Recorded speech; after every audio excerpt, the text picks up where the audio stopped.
Well, it's 7:49, time for another Ask Dirk segment. Today's question that you sent in involves the jet stream. So, Dirk, what's the question? Well, the question comes from Shelby from Newcastle, and her question is, it's a simple one. It's just, why is a jet stream called the jet stream?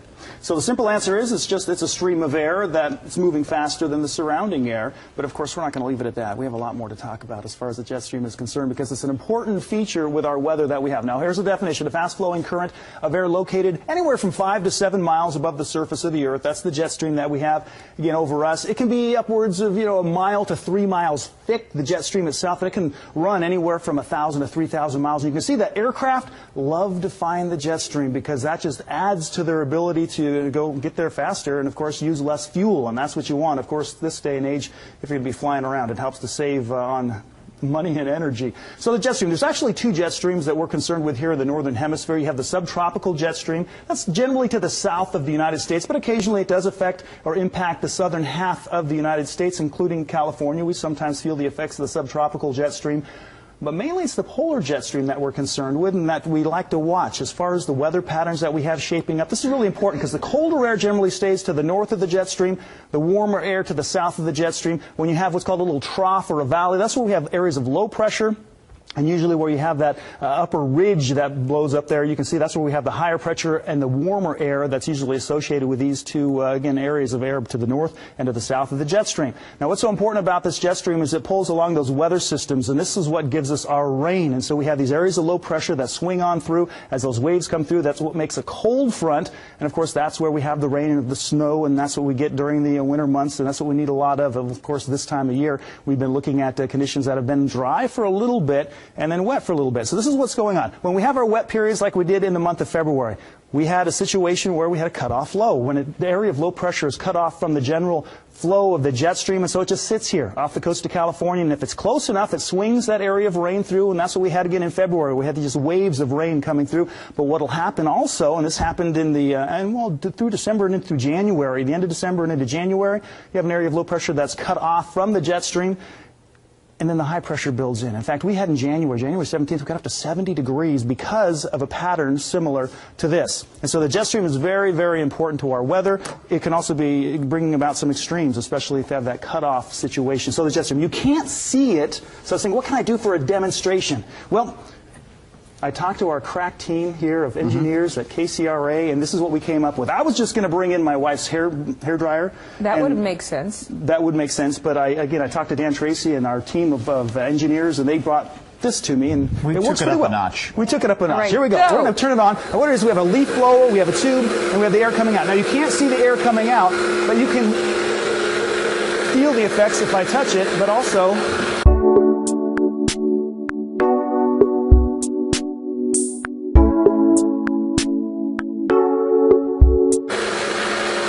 you can see our ping pong ball is being suspended in the air because of our jet stream of air being produced by our leaf blower. Now, it's interesting. I'm going to go ahead and just tilt this around. I don't know if you can see that. We can make it do circles. How fun is that? So there's our jet stream. So thank you very much for that question, Shelby. And there's our jet stream. How do I send a question in? KCRA.com/weather, and you can get to the Ask Dirk segment there, and you'll be able to send your question in. Do you answer all questions? I do. I email back Right. all questions. All questions don't always make it on the air. That's good to know, though, Dirk. We appreciate it. We will be right back with more news after this. To believe what a satellite is something that is so far advanced and technically incredible that is floating around up there on its own. We see these on videos. We see this on television. Oh, look at this satellite. It's always a CGI photo or video or some sort of artist rendition of what the satellite looks like. It's a drawing. Every single video we've all ever seen, they're all CGI videos and images of satellites. They never show you the thing in real time. Why can't they show you in real time? Because it's not where they say it is. But what is up there is a real satellite, but it's not at the altitude they claim it is. It is giving off a frequency and signature. It is floating in the sky, but not unaided. You only see it at night, and when you see it, it's the moonlight or the sunlight reflecting off of this Now I know why these satellites have to have these gold and aluminum reflective surfaces, because they are maintaining the lie, fraud, illusion. Oh, look at the satellite up in the sky. You see the sun reflect off of it? There it is. But you don't see the tether. You don't see this dark colored black balloon floating in the nighttime sky. So here's what the guy says. About how many balloons would you be looking for at one time? Mitchell says the number would depend on the balloons identified in the daily mission, frag order, fragmentary operations order. Their codes would be listed. So each one of these balloons has a frequency and a code. This guy's saying, I think it was 10,000 feet the beacons would continue to function. We thought that they went down and were in the snow in the Brooks Range or some of the other mountains up in Alaska. He says, did your unit tell you the purpose or the mission of the Genetrix while you were doing this? He says, yeah, we knew. The balloons were launched from Norway. Look at this, people. The balloons were launched from Norway, Denmark, West Germany, and I think some from Turkey. In the winter, February of 1956, there was an article in Time magazine about the Russians complaining about our overflight of the Soviet Union with these balloons. Holy shit, people. I mean, really. The Russians were complaining about the U.S. flying over the Soviet Union with balloons. The Russians were complaining about overflights of the Soviet Union with balloons. They had any number of gondolas stacked in the Sperodonivka Palace driveway of Foreign Ministry. Molotov. It was just unbelievable. He had many of them. What they're describing here is this. The Soviets ended up capturing a shitload of these fucking balloons the U.S. was sending up in the air. And they would literally send their aircraft up to capture them and bring them down. Now, you got to think about this, people. This is absolutely mind-blowing. You're trying to tell me that we've been spending trillions of dollars for over 60 years for a satellite program they claim is going up on a rocket, and it's just a balloon you can buy from a hobby shop? Oh, my God. This is incredible. An interesting fact, the airplane I flew during the Corona program had many recoveries of balloons than any airplane in the 456 wing. It was flown by Captain Slaughter Mims. And I think Slaughter recovered 3 balloons near Japan. He got more than anyone else. Slaughter had a lot of success. And he's describing the same aircraft that this guy flew. Okay? Here you go. This guy, Macaulay, says, how successful was the Genetrix program? Mitchell says, none of the pilots associated with the project was ever permitted to see any of the Genetrix film that was recovered. The film was stored in the vaults at Air University at Maxwell Air Force Base, the last I heard. I was at Air University Film Library in 1957, and I asked if I could see the film, but they wouldn't let me because I didn't have need to know about it. Outwardly, I understood that it was a fair success. We knew more about the Russians than we would have without Genetrix. It wasn't good enough to continue with in conjunction with the U-2. It was like the U-2 wasn't as good as Discoverer. I have a document and a study on Genetrix done by a gentleman up in Minnesota. It gives the number that was recovered. A lot of the gondolas went into the water and were never recovered. They had a saltwater plug in them that dissolved when the plug came in contact with the water and eventually sank the gondola. That's what they say. That's what they say. Now, get this. Macaulay says, did the public ever see the Genetrix gondolas and think they were UFOs? Mitchell says, I never heard of any reports of that nature, if there were any. There could have been. I don't know. You know, it's been so long since that operation, I don't recall any newspapers that might have said that they were UFOs. I know you could see the balloon. Listen what he says. He says, I know you could see the balloon very easily from the ground. It looked, here you go, people, smoking gun. It looked about like a silver dollar during the daytime because you couldn't see anything attached to it. You see this for yourself, people. He said you could see it from the ground, and it looked like a silver dollar during the daytime because you couldn't see anything attached to it. So For all those naysayers out there that claim they've seen the Hubble, they've seen the ISS, they've seen other satellites and shit floating around in the sky. Think about this. That reflection that you see with the sun reflecting off of the aluminum surface, or whatever type of aluminum, whatever type of shiny reflective material they're using for these satellites, carried by the jet stream, flying around a specific territory that is tasked to fly around in. Macaulay says, at that time, did you normally call the program Dragnet or Genetrix? Mitchell says, we called it Dragnet. Genetrix was a classified code name for the program like Corona and Discoverer. Dr. Alvin H. Howell was the brains behind the balloon program. There you go. They lost one of these, okay? They lost one of the Corona satellites on a balloon, okay? This is a letter written to the Deputy Director for Science and Technology at the National Reconnaissance Office, okay? This was released, declassified and released by the National Reconnaissance Office November 26th of 1997 in accordance with Executive Order, I think that's 12958. Subject, Corona Mission 1005 incident. This memorandum is for information only. Corona Mission 1005 was launched on 27 April into orbit. Orbit. They're considering orbit to be space. We know it ain't fucking space. All right? But that's moved. Let's continue on. Recovery attempts commencing 2 May were unsuccessful. Attached hereto is a chronology of operational reporting received on this mission.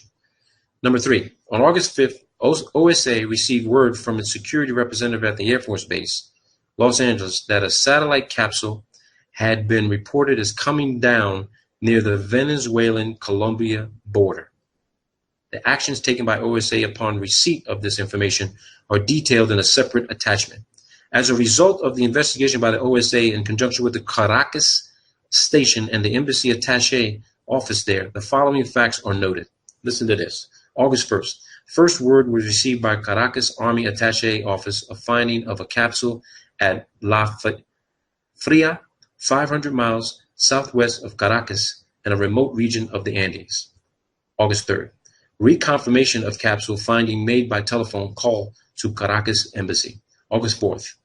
Representatives of the embassy viewed capsule at San Cristobal, to which it had been moved by political police. First press stories appeared.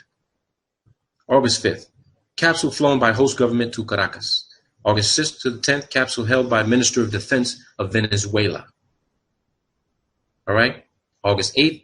Team from headquarters arrived at Caracas consisting of a security officer and a technical officer from the OSA office and a technical officer from the National Reconnaissance Office. August 10th, capsule turned over to embassy, examined, and reports made by the headquarters team. Copies of pertinent cables on technical and security aspects attached. August 12th, security officer scheduled to return capsule to West Coast. August 6th to the 12th.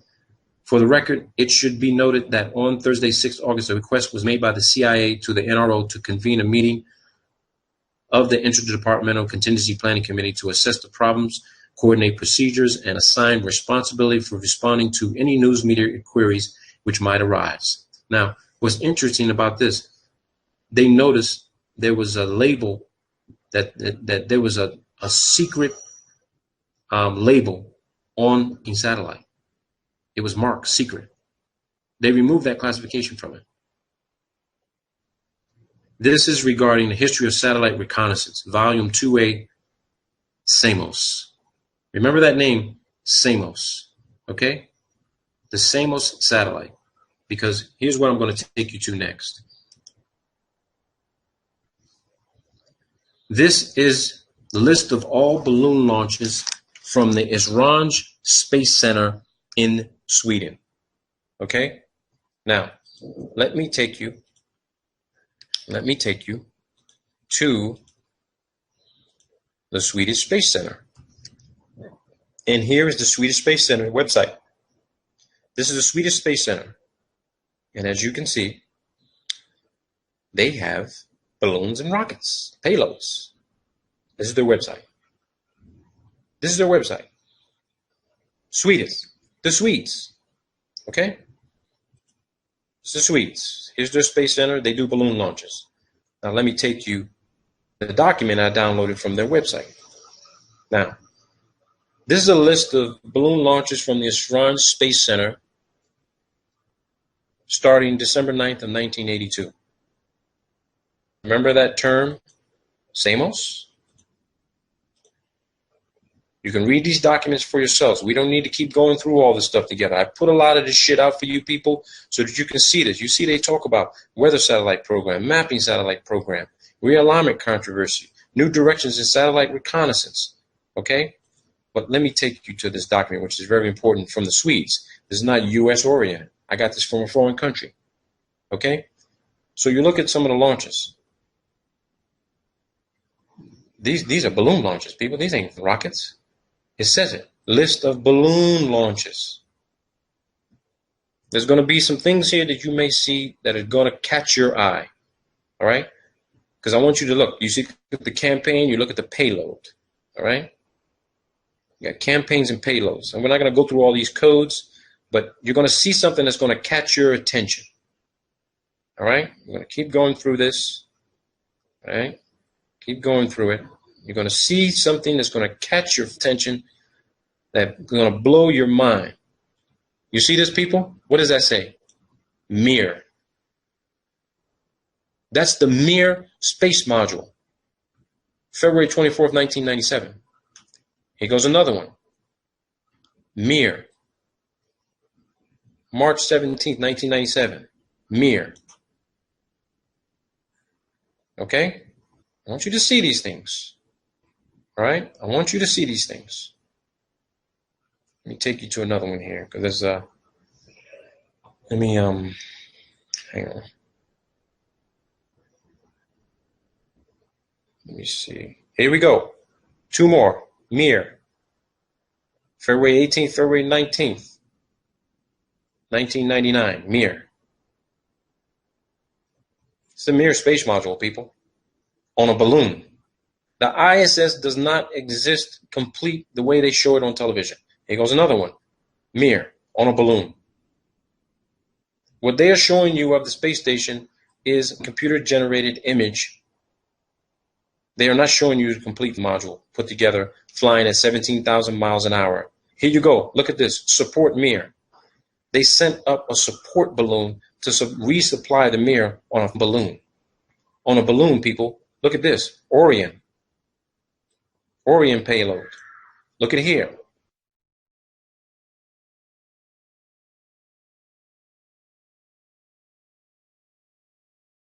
Inmarsat.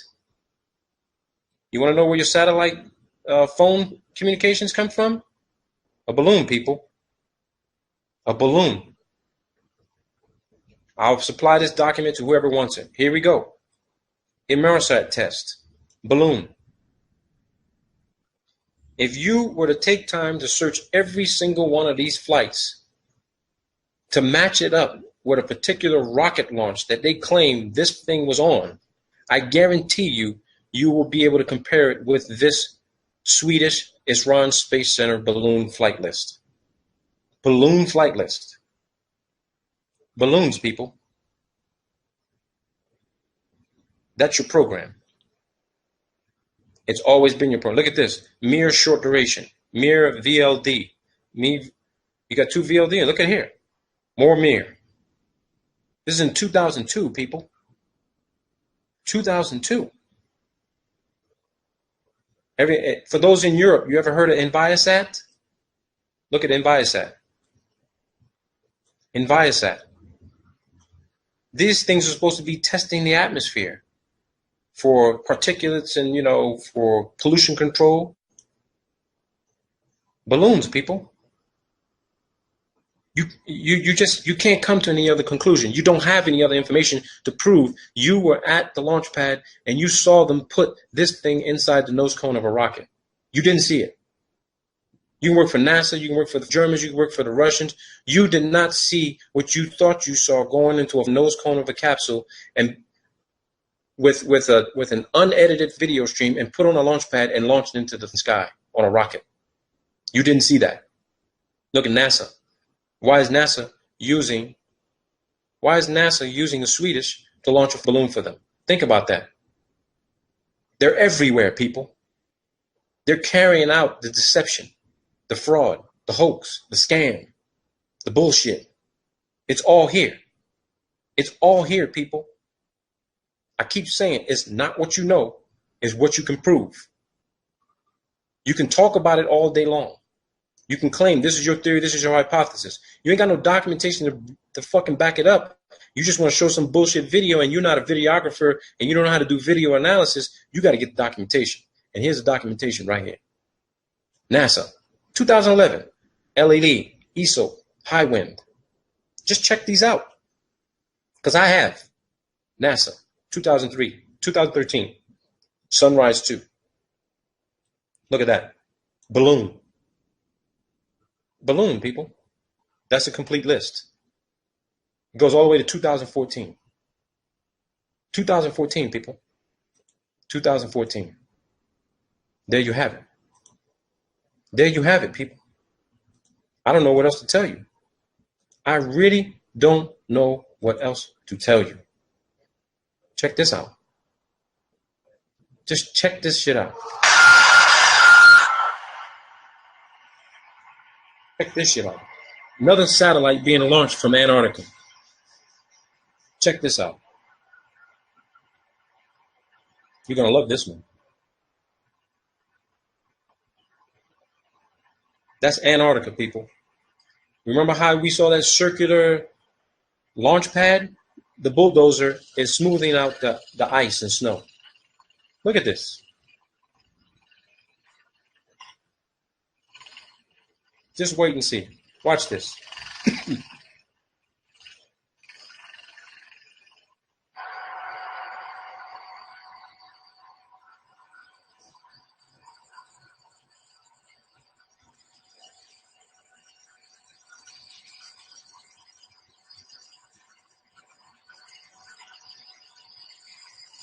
This is McMurdo Station in the background. McMurdo is right back here. They have line of sight to this airstrip.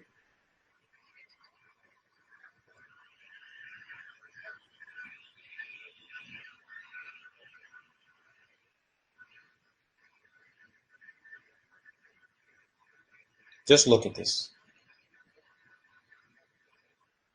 This is your billion, trillion dollar fucking satellite program. A goddamn fucking balloon. A balloon, people.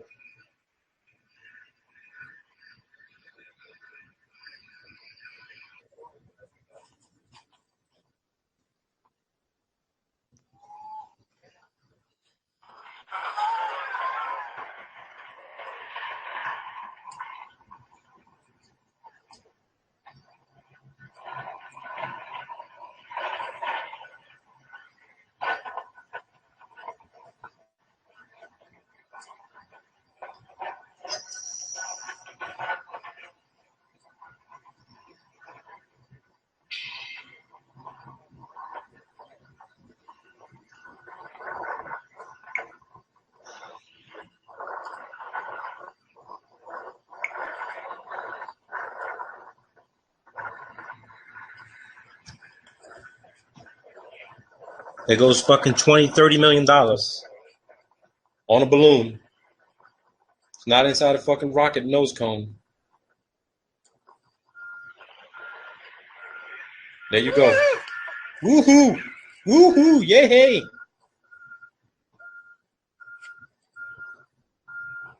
Now you want to know what NASA is spending all that fucking money for? On helium? NASA has spent a shitload of money on helium. So you got to ask yourself, what the fuck is all that helium for, right? You think, okay, maybe it's for the vacuum chamber. They're doing all kinds of testing. No, bullshit. That fucking helium is for their fucking balloon program. What else would you use fucking helium for? What would you use helium for? You use fucking helium to fucking float. It's at 18,000 feet right now. Come on, people. This common sense. This common fucking logic.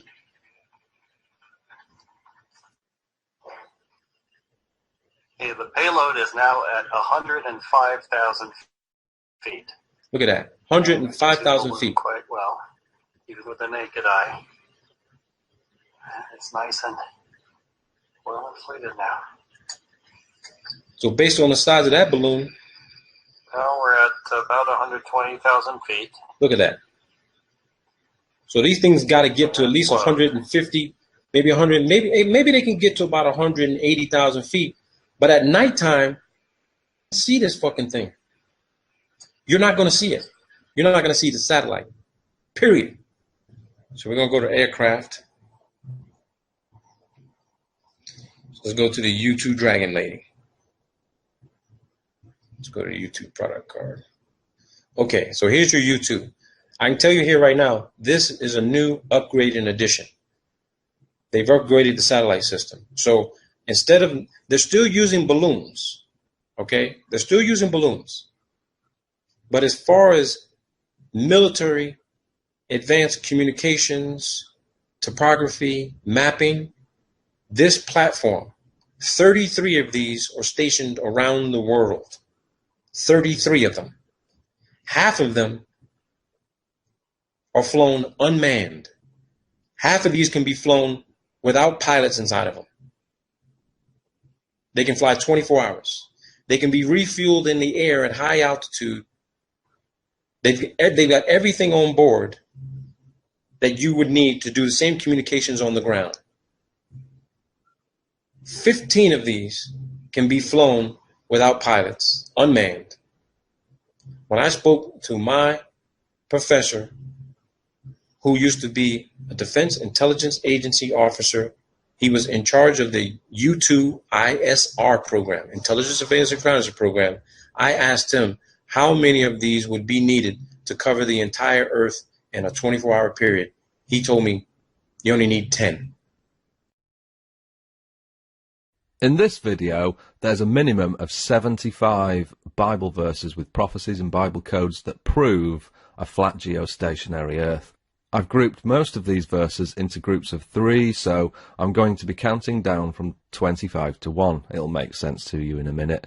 And I've saved the best 2 for last. So let's start with some easy ones. Number 25, corners.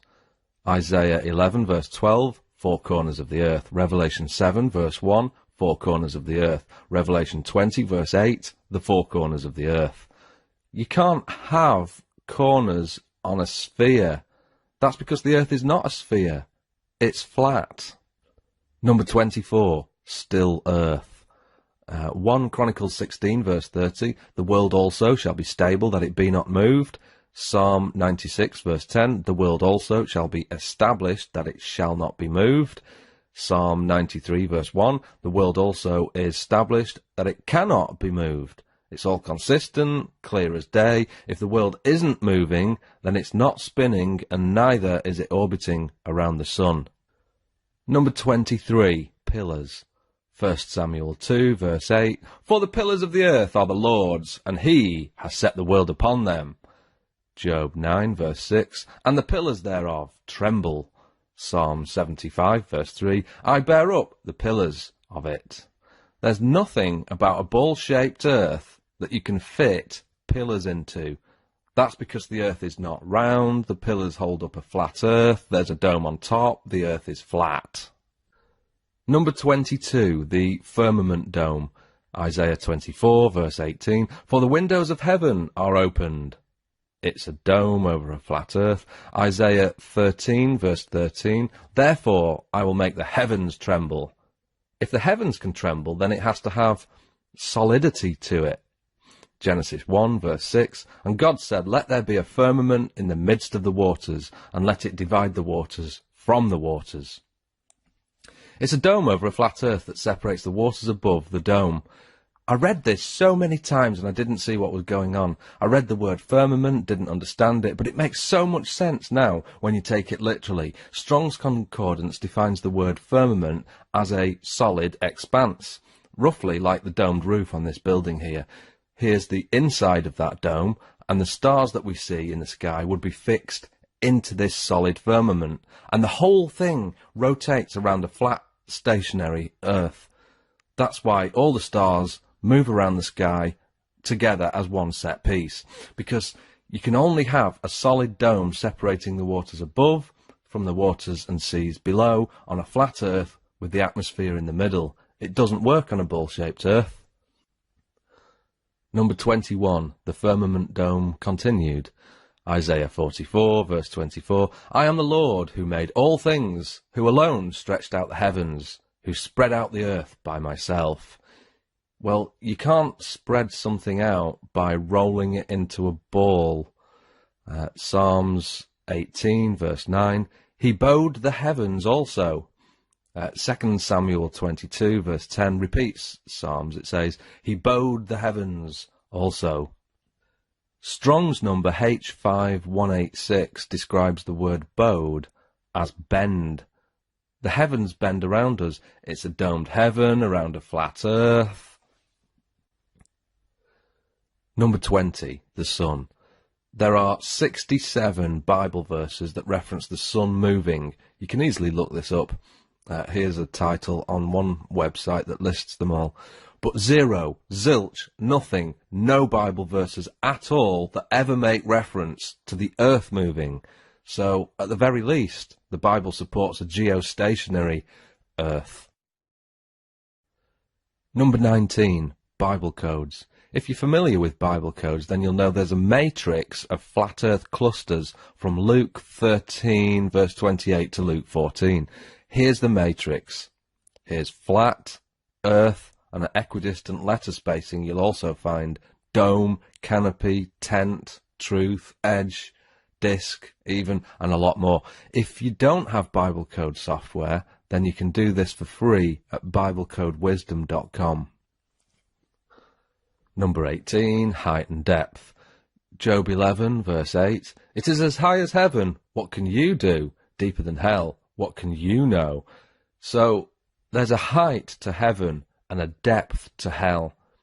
You can't have a height to heaven on a heliocentric, ever-expanding universe model. You can only have a height to heaven on a flat earth that has a dome over the top of it. Number 17, length and width. Job 11, verse 9, the measure thereof is longer than the earth and broader than the sea. It doesn't say longer than the sphere and broader than the curved ocean. You can't have a length and breadth on a ball unless you change the wording of the Bible to accommodate it. You can only have a length and breadth on a flat level plane. Number 16, wisdom. Colossians 2 verse 8 says, beware lest any man spoil you through philosophy and vain deceit, after the tradition of men, after the rudiments of the world. 1 Timothy 6 verse 20, false science. 1 Corinthians 3 verse 19, for the wisdom of this world is foolishness with God. A ball-shaped world is wisdom to those that live in the world and get their information from TV or the education system.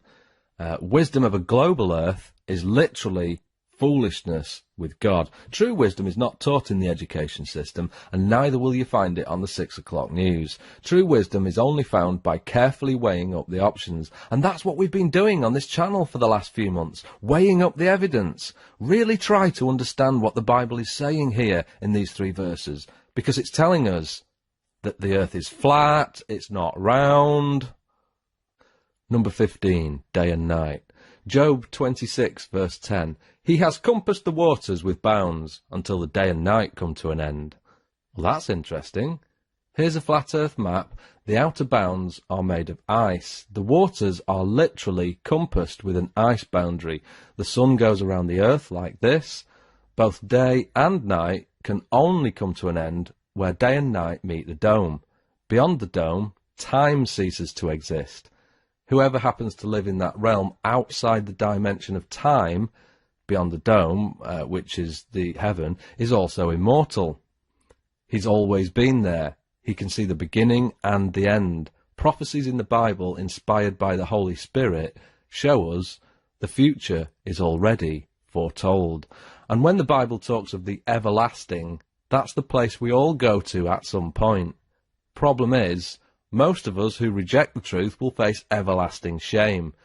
like it or not, we're all going to meet our Maker someday. So day and night can't possibly come to an end on a ball Earth model. That's because the Earth isn't a ball, the Earth is flat. Number 14, foundations. Job 38, verse 4. Where were you when I laid the foundations of the earth? Declare if you have understanding. As we've just seen, the foundations of the earth are pillars. Isaiah 48, verse 13. My hand also has laid the foundation of the earth, and my right hand has spanned the heavens. When I call unto them, they stand up together. If the heavens stand up at his command, then it's telling us here that the heavens are a dome, it's a solid dome, the earth is flat. Number 13, footstool. Isaiah 66, verse 1. The heaven is my throne, and the earth is my footstool. Matthew 5, verse 35. He's swearing, nor by earth, for it is his footstool. Acts 7, verse 49. Heaven is my throne, and the earth is my footstool. This is what a footstool looks like. It's got 4 pillars. Here's another one. How exactly are you mistaking this for this? What footstool spins at 1,000 miles an hour? Number 12, desktop globe. Exodus 20, verse 4. Thou shalt not make unto thee any graven image, or any likeness of anything that is in heaven above, or that is in the earth beneath. Isaiah 42, verse 8. Neither my praise to graven images.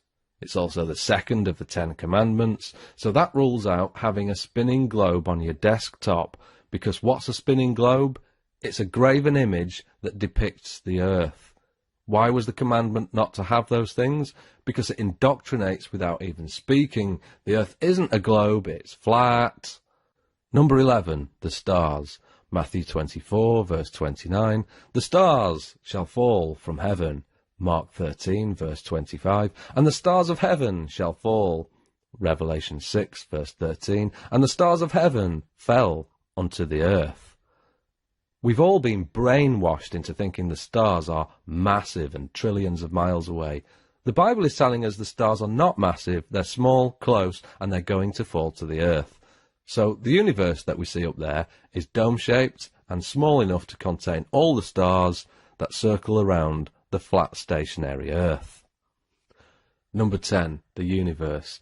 This is the ancient Hebrew view of the universe. We've got the earth on pillars, Sheol down there, and a dome over the flat geostationary earth, and all the stars and the sun and the moon inside the dome going around the earth. That's why in Genesis 1 verse 14 it says, let there be lights in the firmament of heaven, not orbiting a Milky Way galaxy, no, inside the dome, the firmament. Number 9, sun circuit.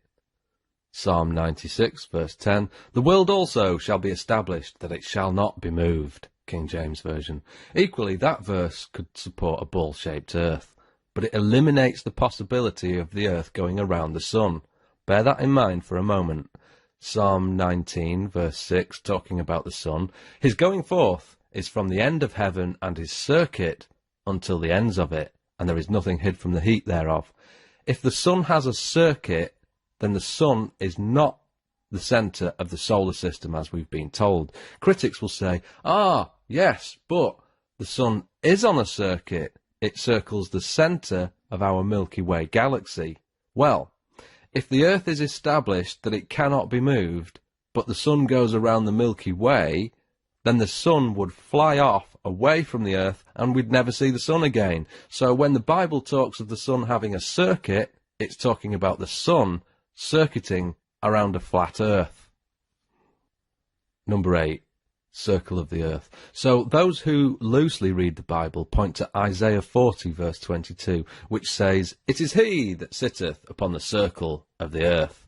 And they use that verse to support a round earth. But there is a difference between a sphere and a circle. Isaiah knew the difference between a ball and a circle because he describes a ball in Isaiah 22 verse 18. So why did Isaiah not use the same word for ball when describing the earth in chapter 40? That's because the earth is not a ball, it's a flat disc shape with a dome on top and pillars underneath. Number 7, grasshoppers. Psalm 33, verse 14, from the place of his habitation, he looks upon the inhabitants of the earth. You can't do that on a 13.8 billion light-year across universe. It's a dome. Isaiah 40, verse 22, it is he that sits above the circle of the earth, and its inhabitants are like grasshoppers. If you're outside the expanding heliocentric universe, then we wouldn't resemble grasshoppers. The entire galaxy would resemble a speck. It's a dome over a flat earth. Number 6, deception. Matthew 24, verse 24, if it were possible, they shall deceive the very elect. 2 Thessalonians 2, verse 3, let no man deceive you by any means. Ephesians 5, verse 6, let no man deceive you with vain words. So, if you are deceived about the ball-shaped earth, thinking a sphere is the truth, then you've got no chance of ever being able to understand the Bible, yourself barred from all knowledge. If you take the view that the flat earth is a distraction, then what exactly is it distracting you from? What, celebrity gossip? Or if you believe it doesn't matter if the earth is round or flat, then you're a self-confessed idiot, because it absolutely does matter if the earth is flat or round. You'll never be able to understand the Bible at all if you think the flat, round earth is a distraction or doesn't matter. Number 5, tent. If we go back to Isaiah 40, verse 22, and expand on it, if you remember, it says, it is he that sitteth upon the circle of the earth, and the inhabitants thereof are as grasshoppers, that stretcheth out the heavens as a curtain, and spreads them out as a tent to dwell in. Here's a picture of my tent. I went camping in it a month ago. How exactly are you confusing a tent, a dome-like structure, for an expanding universe 13.8 billion light-years across? They don't match up. Again, this verse gives credence to the fact that it's a flat earth with a dome-like structure above. Number 4, ends of the earth. Job 37, verse 3, and his lightning unto the ends of the earth. Daniel 4, verse 11, and the sight thereof to the end of all the earth. Proverbs 30, verse 4, who hath established all the ends of the earth? What is his name? And what is his son's name, if you can tell? Wow. Wow. Proverbs is Old Testament, and what a prophecy that is. Not only is it predicting Jesus, the Son of God, but also the ends of a flat, level earth. There's no end on a ball-shaped earth. It goes around continuously. You can only come to an end on a flat, level plane. Number 3, lies. Jeremiah 16, verse 19, the Gentiles shall come unto thee from the ends of the earth, and shall say, surely our fathers have inherited lies, vanity, and things wherein there is no profit. This is a future prophecy following a monstrous destruction of people who believed lies. But it could just as easily apply now, today. Here we are today showing evidence of the ends of the earth, telling people the earth is flat, and the generation who lived from the 1930s until now got lied to. The generation above us inherited lies, and those who stand for nothing will believe anything. There's no end to the earth on a ball. That's because it's not a ball, it's flat. Number 2, the 4 winds. The Bible is consistent all the way through, from Old to New Testament, that there's 4 winds. For example, Jeremiah 49, verse 36, 4 winds. Daniel 7, verse 2, 4 winds. Matthew 24, verse 31, 4 winds. Revelation 7, verse 1, 4 winds. If you've got understanding, you'll know there's a jet stream that connects North America with Europe. Commercial aircraft try to fly in the jet stream to conserve fuel. Do some diligent research and you'll find there's 4 jet streams, 2 in the north and 2 in the southern hemisphere. So how did the guys who penned the Bible know about these 4 jet streams when they were only discovered in the 1920s, when planes could finally fly high enough to discover them? So we have a dome-shaped earth that requires cross-ventilation. Okay, so here's an example of cross-ventilation. Here's my here's my boiler in there, and you've got to have two ventilations, one at the top and one at the bottom. It's not sufficient to just have one because that wouldn't circulate the air through. You've got to have two for sufficient ventilation. If you want to properly ventilate your roof to prevent dry rot or wet rot, you'll need a minimum of two vents, one here and one here. But if you want to ventilate the entire earth, then you'll need inlets of air and outlets. That's why in Revelation 7 verse 1 it says, "I saw four angels standing at the four corners of the earth, holding back the four winds of the earth, so that no wind would blow on the earth or on the sea or on any tree." And the picture you see on screen is a graphical representation of the four angels on the four corners of the earth. Each of them would feed in a jet stream of air into the dome, a bit like a leaf blower, to cross-ventilate the entire earth. Jet streams wouldn't work on a ball-shaped earth because they'd fizzle out to nothing very quickly. The only way I can visualize a jet stream working is to feed that jet stream somehow into the system by an inlet. It's impossible to replicate a constant fast-flowing column of air on a ball earth without something feeding that air into the system. Scientists will try and make out the case that hot and cold air colliding will cause a jet stream, but I think that's unlikely. So that brings us to the number one reason, and that is mathematics. In Psalm 147 verse 5, it's referring to the Almighty. It says, "His understanding is infinite."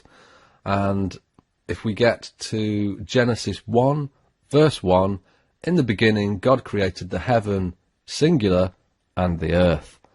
What you're about to see is approximately 20 seconds of complicated stuff. Just follow along as best you can here for 20 seconds, because this will knock your socks off. In Hebrew, the first sentence of the Bible looks like this. If you take the number of Hebrew letters and times that by the product of the letters, and then divide that by the number of words times the product of the words, you get 3.1416. That's the value of pi to 4 decimal places. Pi is the relationship of a circle's circumference to its diameter, so you measure the circumference of any circle all the way round and divide that by the diameter straight across, and you get 3.14, the value of pi, an infinite string of numbers. Okay, that's the complicated stuff over. What the Bible is describing here is clearly a circle and not a sphere. And only a flat geostationary circular earth fits that description. And if that failed to knock your socks off, then you've not been paying attention.